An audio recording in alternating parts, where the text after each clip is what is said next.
இன ரீதியாக மக்களை கொஞ்சம் உசுப்பு எடுத்துவதிலும் கலவரம் செய்வதிலும் தென்னிந்திய திராவிட நாடுகளில் அது ரொம்ப பொருளாதார ரீதி வளர்ந்த மாநிலம் சார். இங்க தலித்து தலைவர் ஆம்ஸ்ட்ராங் கொலை வழக்கு. கருணாநிதி இலங்கை மக்களை பற்றியும் தமிழ் மக்களை பற்றியும் பேசியது மிக அதிகம். யங்ஸ்டர்லாம் தலித்து யங்ஸ்டர்லாம் அவர் பின்னாடி போறாங்க சார்.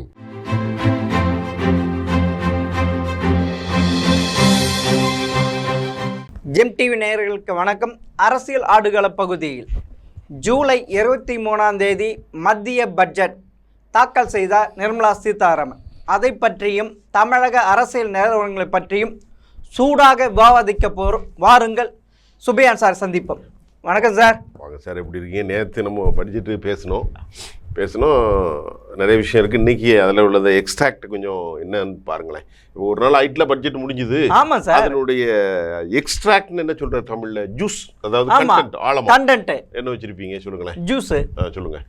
எனக்கு தெரிஞ்சு நிதிஷ்குமாரோ சந்திரபாபு நாயுடோ தான் ஸ்டேட்டுக்கு என்ன வேணுமோ சாதிச்சிருக்காங்க சார். கரெக்ட். இப்படிப்பட்ட முதல்வர் தான் சார் இருக்கணும் ஒரு ஸ்டேட்டுக்கும். அதில் ஒன்றும் தப்பு இல்லையே. தப்பே இல்லை சார். தப்பு கிடையாது. இப்போ நீங்க உங்களுக்கான நன்மையை பெறுவதில் என்ன தப்பு இருக்கு? ஆமா சார். மேல எந்த குறையும் சொல்றதுக்கு நான் தயாரா இல்லை. ஆமா. இதுல முக்கியமா நேத்து அவரு நாயுடு ரொம்ப நன்றி சொல்லியிருக்காரு. ஆமா சார். ரொம்ப சிறந்த முறையில ஆந்திராவுடைய வளர்ச்சியை நோக்கி நாங்க போறோம் அப்படின்ட்டு. அவருடைய மகன் ஒருத்தர் உண்டு, அவர் அமைச்சர். ஆமா ஆமா, தகவல் துறை அமைச்சர். அவரு எக்ஸ்தலத்துல ராக், அவர் பேர் என்ன பேரு? சரி, ஏதோ ஒரு அவரும் மத்திய மோடி அரசுக்கு நன்றி தெரிவிச்சிருக்கிறாங்க. சார் அதுல ஒரு பீட்டி அவர் என்ன தெரியுமா சொன்னாரு? கர்நாடகாவில் கன்னடம் பேசுபவர்கள் கன்னடத்துக்கு 75% தனியார் இதில் கொடுக்கணுன்ட்டு சொன்னாங்க.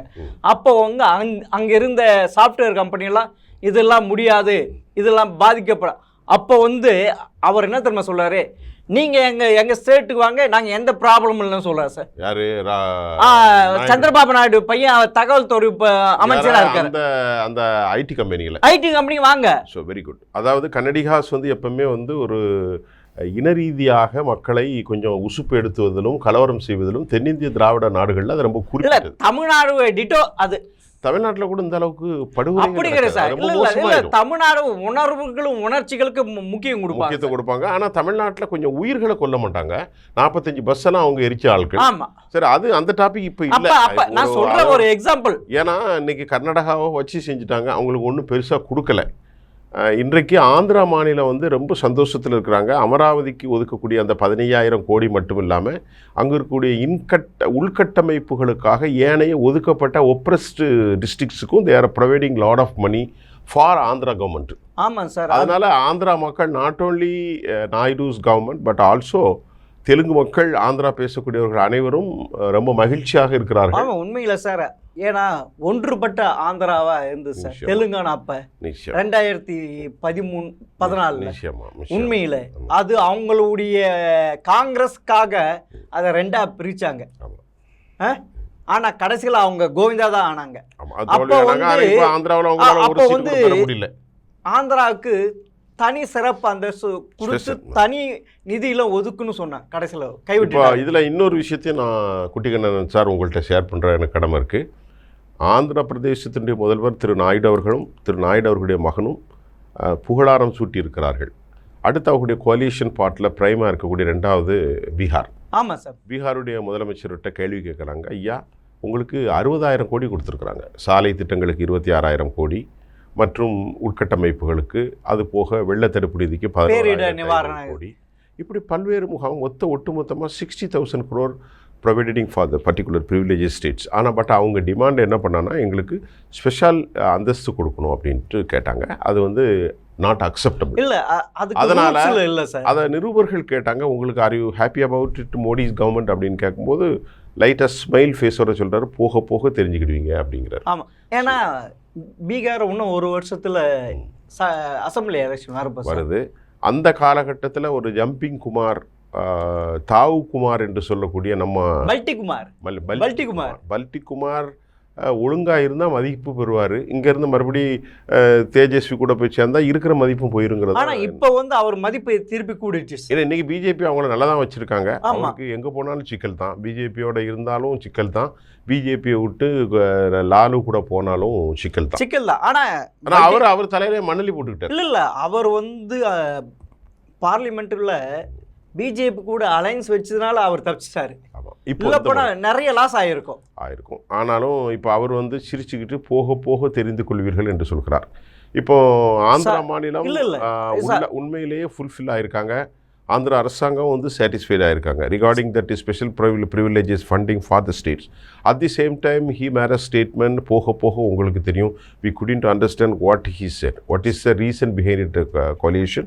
Lot of unexpected things, something is happening today and tomorrow, day after tomorrow, we waiting and see. Sir, பீகாரில் அன்எஜுகேட் பீப்புள் அதிகம். ஆமாம், உத்தரப்பிரதேச விட பீகார்ல ரொம்ப. ஆமா, கள்ள சாராயத்தில் 42 பேர் செத்தாங்க. ஆனா கள்ளச்சாராயத்தை நான் நிதி தரேன், அவன் கள்ள சாராயத்தை குடிச்சு செத்துட்டு போட்டான், நான் என்ன கொடுக்கணும்? அவன் மேல தப்பு இருக்கு, அவ்வளவு தைரியமா சொல்லுவேன். இதுக்கும் பூரண மதுவிலக்கு இருக்கு சார். இருக்கே. ஆமா, அதைத்தான் சொல்ல வரேன். படிக்காத மாநிலத்துல அதிகமா இருக்கிறவங்க கிட்ட சாதிச்சிருக்காரு. இந்தியாவுல பூரண மதுவிலக்கு இருக்கக்கூடிய ஸ்டேட் இன்னைக்கு குஜராத்தும் பீகார் தான். ஆமா, மற்ற ஸ்டேட்லலாம் எங்கே இருக்குன்னு தெரியல, எல்லா ஸ்டேட்லையுமே இருக்குது. ஆக அப்படிப்பட்ட சூழ்நிலையில் இன்னைக்கு கொடுத்துருக்காங்க. அதில் இப்போ நம்ம இதில் தமிழ்நாட்டை கொஞ்சம் வரலான்னு பார்க்குறேன். தமிழ்நாட்டில் 3 ஆளுமைகள், வானதி சீனிவாசன், நம்ம நாராயணன் திருப்பதி, அப்புறமா மதுரையில் போட்டிட்ட சீனிவாசன். ஆமாம், இந்த 3 பேரும் சொல்கிறாங்க, இதில் என்ன தமிழ்னு என்ன சொல்லணுமா, தமிழ்நாடுன்னு கிடையாது, பிஜேபி ஆளக்கூடிய ஸ்டேட்டுக்கே ஒன்றும் பெருசாக கொடுக்கலையே அப்படின்ட்டு அவங்க தனது கருத்தை நேற்று பதிவு செஞ்சுருக்காங்க. ஜென்ரலாக எல்லாமே அதில் இன்ஃப்ராஸ்ட்ரக்சர்னா அதுலேயும் வரப்போகுது. ஆனால் நேற்றுக்கு செய்திகளில் 81 நிமிஷம் Nirmala Sitharaman to be continued explanation regarding that என்னது அது பேர் என்னது பட்ஜெட்டில் ஒரு இடத்துல கூட அவங்க தமிழ்நாடு என்ற ஒரு வார்த்தையை கூட பயன்படுத்தலை அப்படின்னு.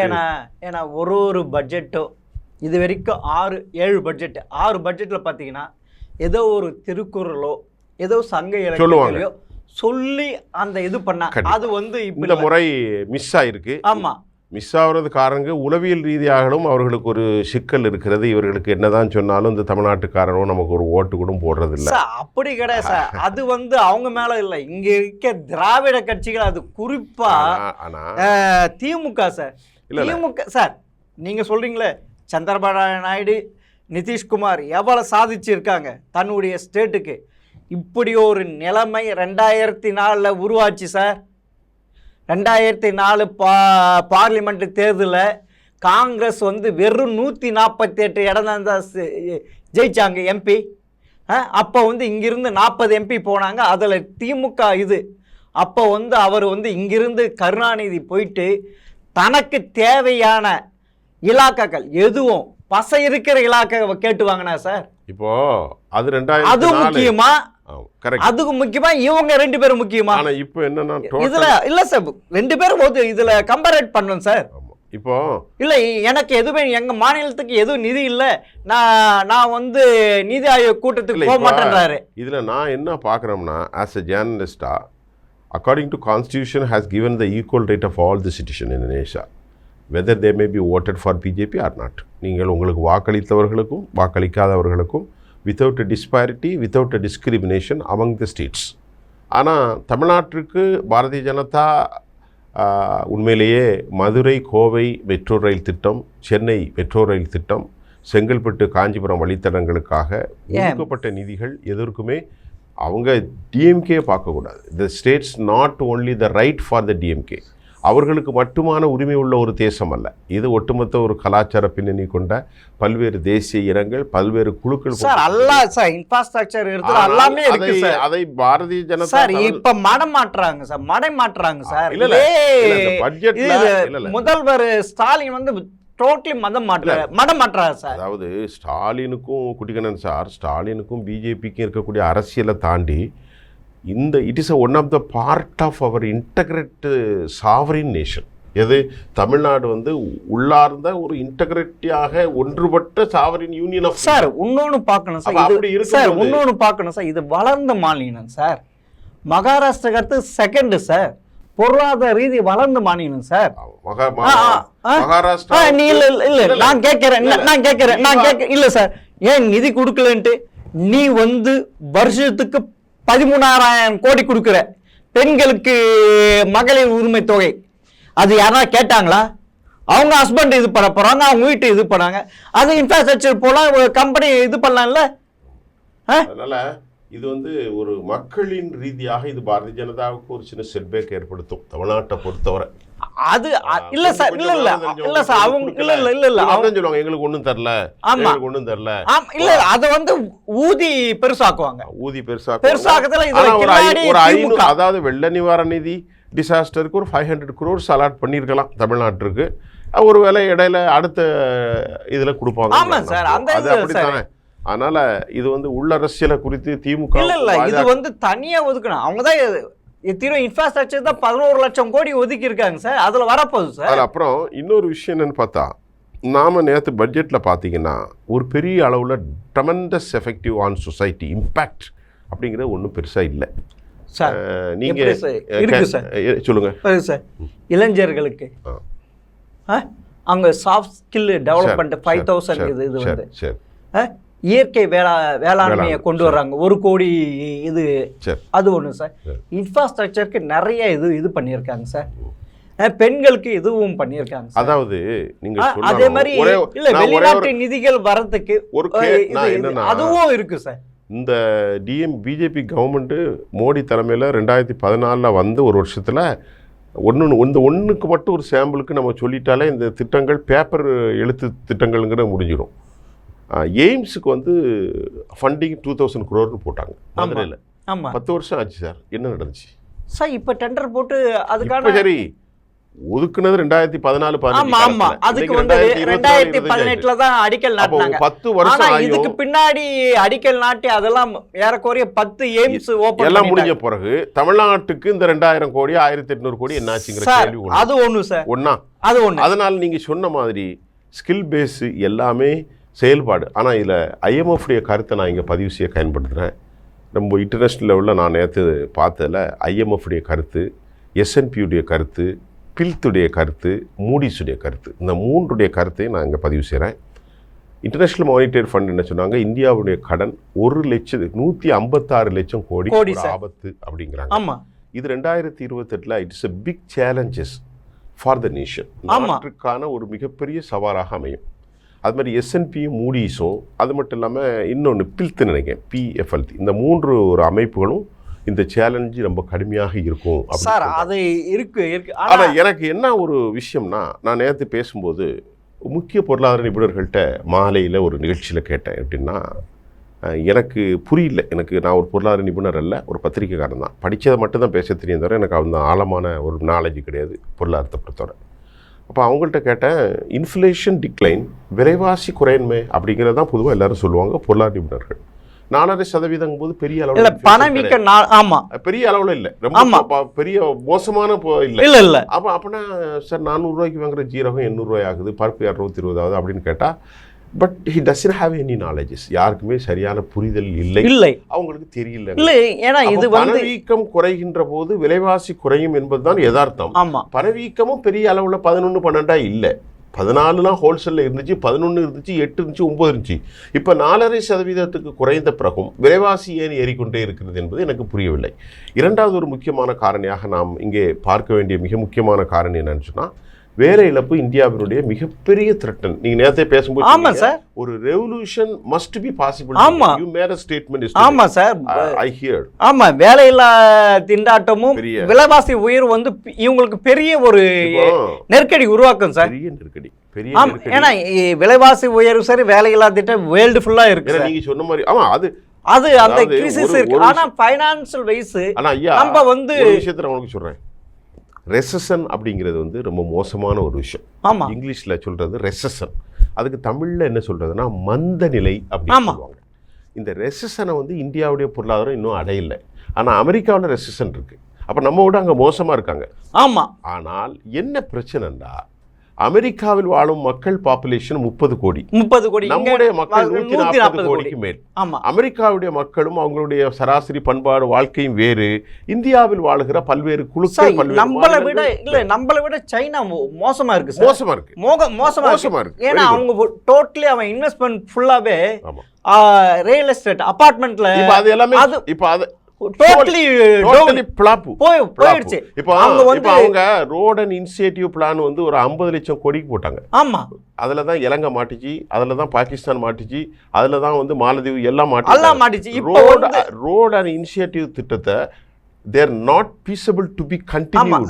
அது பட்டு நீங்க சொன்ன மாதிரி சீனாவினுடைய அந்த ரியல் எஸ்டேட் கம்ப்ளீட்டா ஃபால்ட் அவுட். அதோட பொருளாதார வளர்ச்சி 3%. ஆனா இந்தியா வந்து நமக்கு வந்து 6% எதிர்பார்க்கறாங்க. 6%. அது அடுத்து இந்த இதுல வந்து 6 to 7% வரும். ஆனால் ஒரு விஷயத்தை நான் பாராட்டுகிறேன். மோடி அரசுல வந்து என்னதான் விமர்சனங்கள் வைத்தாலும் ஒரு பத்திரிகையாளனாக ஓரளவுக்கு அனுபவம் உள்ள நான் மிகப்பெரிய பொருளாதார சரிவை நான் காணவில்லை. இல்லை சார், நான் காணவில்லை. ஆனால் விலையேற்றம் இருந்து கொண்டிருக்கிறது. அது எனக்கு தெரியல. நான் முதலே சொல்லிட்டேன். I register my statement as a journalist. What I feel that I share with you. But I don't have for intent. இதுக்கான காரணம் என்னன்னு எனக்கு தெரியல. அது வந்து ரொம்ப பெரிய ஆள்கள் தான் அதை பற்றி தெரியும். ஆமாம், எனக்கு அதை பற்றி நாலேஜ் இல்லை. நம்ம படித்து விட்டு செய்தியை தான் சொல்கிறோம். மற்றவங்க மாதிரி பொய் சொல்லக்கூடாது. இது ஒரு நல்ல சிறப்பாக பேசியிருக்கோம் இன்னைக்கு. ஆமாம் சார். அடுத்து அப்படியே ஸ்டேட் பக்கம் வருவோம். ஆமாம் சார். என்ன செய்திகள் இருக்குன்னா, இப்போ முக்கியமாக ஒன்று சொல்லிடுறோம். ஸ்டேட்டில் இந்த ஆம்ஸ்ட்ராங் சாருடைய கொலைகளை பற்றி தான் செய்திகள் வருது. அதை பற்றி ஏதாவது தகவல் இருக்கா? என்ன சார், அதை பற்றி ஏதாவது தகவல் உண்டா உங்கள்கிட்ட? சார், ஆம்ஸ்ட்ராங் சாருடைய இது வந்து அவங்க சமுதாயத்துக்குள்ள பெரிய சேஞ்சு உருவாகுது சார். தலித் மக்களுக்குள்ள, தனி மக்கள் இனி வந்து திருமாவை கைவிடும் நிலைக்கு வந்துட்டாங்க. ஏன்னா அவர் வந்து திமுகவுக்கு அடிமை சாசனம் எழுதி கொடுத்துட்டாருன்றாங்க. திருமாவளவன். ஆமாம், அடிமை சாசனம் எழுதி கொடுத்துட்டாரு. ஏன்னா வேங்க வெயில் வாசலுக்கு வாய் திறக்கல. அது நடந்து 8 மாதம் கழிச்சு தான் அங்கே போனார். கள்ளக்குறிச்சியில் தாழ்த்தப்பட்ட அதிகமாக செத்தாங்க. அது பற்றியும் பெரிய இது அப்படின்னார். இங்கே தலித்து தலைவர் ஆம்ஸ்ட்ராங் கொலை வழக்கு போனார், பெருசாக சிபி அப்புறமா பல்ட்டி அடித்தார். குறிப்பாக அதே மாதிரி இந்த இது சார், அதிமுக ஆட்சியில் ஒரு வருஷத்துக்கு 1000 இதுதான் தாழ்த்தப்பட்டவர்கள் பாதிக்கப்பட்டிருக்காங்க. இப்போ வந்து பார்த்தீங்கன்னா திமுக ஆட்சியில் ஆண்டுக்கு 2000 பேர் பாதிக்கிறாங்க சார். ஜாதிய இது பிரச்சனை. ஆமாம், இதுக்கு எதுக்குமே வாய் திறக்கலை. ஏன்னா இப்போ தோழர் ரஞ்சித், இப்போ நமக்கு வந்து தலித் அமைப்புகள் எல்லாருமே ரொம்ப நெருக்கமானவர்கள் தான். நான் இப்போ உதாரணத்துக்கு சொன்னால் பல விஷயங்களை நீங்கள் நம்ப மாட்டீங்க. ஆர்எஸ்எஸ்னுடைய கொள்கைகளை அதிக விமர்சிப்பவன். ஆர்எஸ்எஸ்னுடைய தலைவர்களோடு தனிப்பட்ட முறையில் எனக்கு நெருங்கிய நட்பு உண்டு. அது தனி, அரசியல் தனி, நம்முடைய விஷயம் தனி. அது மாதிரி தலித் மக்களுக்கும் அப்படித்தான். எல்லாமே எனக்கு ஆர்எஸ்எஸ் தலைவர்கள் நிறைய நெருக்கமானவர்கள் இருக்கிறார்கள். திருப்பி சொன்னால் குடும்ப உறவோடு இருக்கிறார்கள். ஒரு சிறிய விஷயம் இருந்தாலும் என்னை அப்படி ஒரு உறவு தான் எனக்கு. உண்மையிலே தோழர் ஆம்ஸ்ட்ராங் வந்து நிறைய தலித் மக்களை கை தூக்கி விட்டார். அவருடைய கையில ஒரு 10,000 ரூபாய் இருந்தாலும் கூப்பிட்டு சொல்லுவாராம், உங்களிடத்துல எவ்வளவு காசு இருக்கு தம்பி, ஜேபிஎம் என்று அண்ணாண்டு வரும்போது 5000 தான் இருக்கு, இன்னும் ஒரு 5000 வச்சு படி அப்படின்றார். ஆமா, அவர் தனக்குன்னு பெருசா சேர்த்து. அதுதான் சார் அவரு சார் முன்ன எப்படி இருந்தாலும் அது வேற சார். அதெல்லாம் வந்து அவருடைய சமுதாயத்துக்கு அவ்வளவு செஞ்சிருக்காங்க சார். நிச்சயமாக தலித் மக்கள் எல்லாருக்குமே சார். இப்போ இந்த கொலைகளுடைய விவகாரம் நமக்கு தெரியல. அது என்னது சம்போ செந்தில் அவன் வேண்டு புது புது பேர்லாம் வருது சார். இது ஏதோ ஒரு நடக்குது சார். ஏதோ இது இந்த கொலையை ஒரு விஷயத்தை நான் உறுதியாக சொல்கிறேன். ஆம்ஸ்ட்ராங்குடைய கொலை, அவர் சில தவறுகள் செஞ்சிருக்கலாம், செய்யாமல் இருந்திருக்கலாம், அதற்கு எதிரிகள் இருந்திருக்கலாம், அந்த விஷயத்தை நமக்கு தெரியாது. ஆனால் அவருடைய நீங்கள் சொன்ன மாதிரி தனது இறுதிக்கட்ட வாழ்க்கையில் அவர் இறக்கும் போது வரைக்கும் அந்த சமூகத்துக்கு மிகப்பெரிய அக்கறை உள்ள, அந்த சமூகத்தில் பிற சமூகத்துக்கு கூட எல்லாருக்குமே செஞ்சிருக்கேன் சார். எல்லாருக்கும் ஃபைனான்ஸ் வைஸ் எல்லாருமே இது எல்லாமே டிஸ்கிரிமினேட். ஆமா, அவர்கிட்ட அத சமுதாயம் வந்து கேட்கறப்ப ஹெல்ப் பண்ணியிருக்காரு, எதுவும் நிறைய பண்ணியிருக்காரு சார். அதனால தான் அவர் இப்ப நிக்கிற நெல்ல சார். ரஞ்சித் வந்து இப்போ வந்து அவருடைய நல்ல இதனால தான் அவர் சப்போர்ட் பண்ணுறாங்க. இப்போ வந்து அவர் ரஞ்சித் பார்த்தீங்கன்னா யங்ஸ்டர்லாம் தலித்து யங்ஸ்டர்லாம் அவர் பின்னாடி போகிறாங்க சார். இப்போ இது வந்து திருமாவுக்கு புளி கரைக்குது வயிற்றுல. ஆமாம், ஐயோ நம்ம விட்டு போகிறாங்களே இதுன்ட்டு. இது அதனால் ரஞ்சித்து அதிமுக கைக்கூலி, ஆர்எஸ்எஸ் கைக்கூலி, பிஜேபி உடைய கைக்கூலி அப்படின்ட்டு அவங்கள கிளப்பி விடுறாங்க. அதாவது திருமாவளவன் அவர் என்ன தெரியுமா சொல்றாரு, ரஞ்சித்து ஜெய் பீம் புத்திஸ்ட் அந்த இதில் தான் போறாரு, அம்பேத்கருடைய இதுதான் போறாரு. உண்மையில ஒரு இளைஞர் வரணும் சார், வரணும் அந்த சமுதாயத்துக்கு. இது வரைக்கும் இல்ல அந்த சமுதாயத்தை வந்தவங்கலாம் சாதாரணமா இருப்பாங்க. இதுல இப்ப இருக்கிற அந்த சமுதாயத்தை பத்தி நான் சொல்ற விரும்பல. ஆனா இப்ப வர ரஞ்சித் அப்படிப்பட்டவர் இல்லை, ஒரு ஜென்யூன் பர்சன், நல்ல ஒரு இது சமுதாயத்துக்கு இது பண்ண. இதுல தலித்துகள் ஒரு விஷயத்தை புரிஞ்சுக்கணும். தலித்துகளை பயன்படுத்தி எல்லோரும் அரசியல் லாபம் தான் அடைகிறார்கள். ஆமா, அதுல குறிப்பாக பெரியாரிய அம்பேத்கரி என்றெல்லாம் சொல்லக்கூடிய திராவிட இயக்கங்கள், குறிப்பாக திமுக மிகப்பெரிய அளவில் தலித்துகளை வஞ்சித்திருக்கிறாங்க. பெரியவர் எம்ஜிஆர் அவர்கள் உண்மையாக தலித் விசுவாசியாக, அதை நான் பதிவு செய்யறேன். அவர் உயர் சாதி மேனன் அப்படிங்கிற ஒரு குடும்பத்தை சார்ந்தவர், அது பிராமண வகுப்பு தான் சொல்றாங்க. ஆனாலும் தலித்துகளுக்கு தமிழ்நாட்டில் 1977 87 டிசம்பர் வரைக்கும் ஐயா அவர்கள் மரணிக்கும் வரை, புரட்சித் தலைவர் டாக்டர் எம்ஜிஆர் அவர்கள் மரணிக்கும் வரை தலித்துகளுக்கு அவ்வளவு சிறப்புகளை செய்தார். இலங்கை மக்களுக்கு அவ்வளவு சிறப்புகளை செய்தார். இதில் ஒரே ஒரு விஷயத்தை நான் உங்களுக்கு சொல்கிறேன், நான் எதுவும் பொய் சொல்ல மாட்டேன். இலங்கையில் விடுதலை புலிகளோடு எனக்கு நல்ல ஒரு நெருக்கம் உண்டு. தோழர் ஐயா வைகோ அவர்கள் எனக்கு அந்த வாய்ப்பை ஏற்படுத்தி கொடுத்தார். இலங்கையில் ஜாஃப்னாவில் நான் பார்க்கிறபோது இலங்கையிலுடைய சிவாஜிலிங்கத்தோடு நான் ஒரு முறை சாப்பிட்டு கொண்டிருந்தேன். இந்த சம்பவத்தை சொல்கிறேன். இரவு 7 மணி இருக்கும். என்னோடு தமிழ்நாட்டில் தோழர் பாண்டியனும் வந்திருந்தார். இப்போ தொலைக்காட்சிகள்லாம் பேசுவார். பாண்டியனும் நானும் தோழர் சிவாஜிலிங்கம் சாப்பிடும்போது கருணாநிதியினுடைய கதைகளை என்னிடத்திலே சொன்னார். அப்பொழுது திருமா இல்லை, நம்முடைய சீமானுடைய கதைகளும் சொன்னார். அப்போ இடத்தில் அவர் ஜாஃப்னாவில் சொல்லும்போது அவர் சொல்கிறார், ரொம்ப ரொம்ப பொய் சொன்னார் அப்படின்னார். யார? சீமான. அண்ணன் அங்கே இருக்கின்ற போது பிரபாகரன் பிறந்த ஊரினுடைய எம்பியாக கவுன்சிலராக அப்பொழுதே பதவியேற்றிருக்கிறார் சிவாஜிலிங்கம். எங்களுக்கு சீமான யாருன்னே தெரியாது அப்படின்னு ஒன்று சொல்லிட்டார். கருணாநிதியுடைய விவகாரத்தை சொல்லும்போது சென்னைக்கு வந்து கோபாலபுரத்தில் நாங்கள் அவ்வளோ கஷ்டப்பட்டோம், ஏன் வந்தீங்க, எதுக்கு ஏன் வந்தீங்க அப்படின்லாம் எங்களை ரொம்ப பண்ணார் அப்படின்ட்டு சிவாஜிலிங்கம் என்கிட்ட சொன்னார். தோழர் பாண்டியனும் கூட தான் இருக்கார். நீங்கள் அதை தோழர் பாண்டியன் நீங்கள் இது சொன்னீங்களே, இந்த இதை சொல்லும்போது டி நகரில் ஒரு அதிமுக பிரமுகருடைய மாடியில் இரவு உணவு அணிந்துட்டு இருந்தோம். இங்கே வரும்போது என்கிட்ட சொன்னார். அது மாதிரி அனந்தி சசிதரன் இரவு 1 மணிக்கு நான் பேட்டி எடுத்திருந்தேன். தலைவர் வைகோ அவர்களும் கூட இருந்தார். அப்பொழுதும் அண்ணா நகர் வீட்டில். அப்பவும் அவர்களும் சில விஷயத்த சொன்னாங்க டிஎம்கே பொறுத்தவரை. இதை ஏன் இப்போ சொல்கிறேன் அப்படின்னு நான் கேட்டேன்னா, கருணாநிதி இலங்கை மக்களை பற்றியும் தமிழ் மக்களை பற்றியும் பேசியது மிக அதிகம், செய்தது 0. கருணாநிதி தலித்துகளை பற்றி பேசியது பெரிய அளவு. பெரியாரை பற்றி பேசுவார், ஆனால் தலித் மக்களுக்கும் இஸ்லாமியர்களுக்கோ யாருக்கும் செய்யவில்லை. ஆனால் நாகூர் அடிபா வரைக்கும் கள்ளக்குடி கொண்ட கருணாநிதின்னு சொல்லி பாடலை மட்டும் பாக்கி பயனடைஞ்சார். அவனுடைய மகன் ஸ்டாலின் டாக்டர் எம்ஜிஆர் அவர்கள் உண்மையிலேயே அந்த மக்களுக்காக உழைத்தார். ஆமா சார். இப்ப வந்து நீங்க சொல்லுங்க, இப்ப வந்து இலங்கை ஈழத்தமிழ் சொல்லுங்க, இந்த ஈழத்தமிழர் அழிவுக்கு காரணமே கருணாநிதி தான் சார். இல்ல அது வந்து அவங்களை காப்பாத்திருக்கலாம் சார். இன்னைக்கு வந்து இந்த பட்ஜெட்ல பீகாருக்கும் ஆந்திராவுக்கும் எப்படி கேட்டு வாங்கினாங்க, அப்படி ஒரு நிலைமை தான் சார் UP1 இருந்தது. UP1 அதாவது காங்கிரஸ் கவர்மெண்ட்ல வெறும் காங்கிரஸ் 140 இடம் தான் ஜெயிச்சது. ஆனா இப்ப பிஜேபி 240 இடம் ஜெயிச்சாங்க.